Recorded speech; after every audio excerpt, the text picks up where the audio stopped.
আমার নাম আমিনুল্লাহ শরীফ। আমি পেশায় একজন অ্যাকাউন্টেন্ট। আর আমি গর্বিত যে আমরা স্বদেশী ইন্ডিয়া থেকে এসেছি।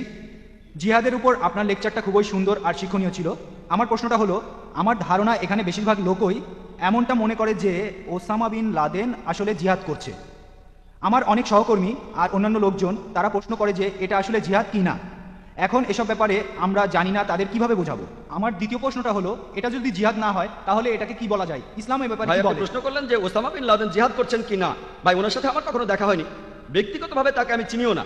সিএনএন আর বিবিসির খবরের উপর ভিত্তি করে আমি উত্তরটা দিতে পারবো, সেজন্য কোনো মন্তব্য করবো না। আমার সাথে কখনো দেখা হয়নি।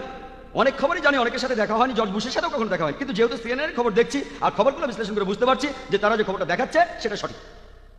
তবে এই কথাটা বলতে পারি আমি জিহাদ করছি, আলহামদুলিল্লাহ আমি জিহাদ করছি, আমি সংগ্রাম করছি, আমি আল্লাহ তাআলার পথে সংগ্রাম করছি। জিহাদ হচ্ছে চেষ্টা করা, সংগ্রাম করা। আমি আমেরিকান পুলিশদেরও একই কথা বলেছিলাম যে আমি জিহাদ করছি, আমি চেষ্টা করছি, আমি সংগ্রাম করছি। সে জিহাদ করছে কিনা সেটা আমি জানি না, তার সাথে কখনো দেখা হয়নি। আর আল্লাহ তাআলা কিয়ামতের দিন আপনাকে প্রশ্ন করবেন না যে ওসামা বিন লাদেন জিহাদ করেছে কিনা। ওয়ালাইকুম আসসালাম। এই প্রশ্নটা আমার বাবা মায়ের পক্ষ থেকে করছি।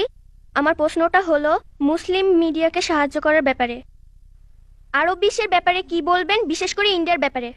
প্রশ্ন করলেন আমার ছোট্ট এক ভাই তার বাবা মায়ের পক্ষ থেকে যে মুসলিম মিডিয়াকে সাহায্য করার ব্যাপারে আরব বিশ্বের উদ্দেশ্যে আমি কি বলবো, বিশেষ করে ইন্ডিয়ার ব্যাপারে।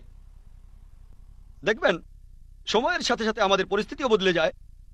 মাত্র কয়েক দশক আগেও আরবরা ইন্ডিয়ায় আসতো ব্যবসার জন্য, ইন্ডিয়া তখন ছিল সবার উপরে।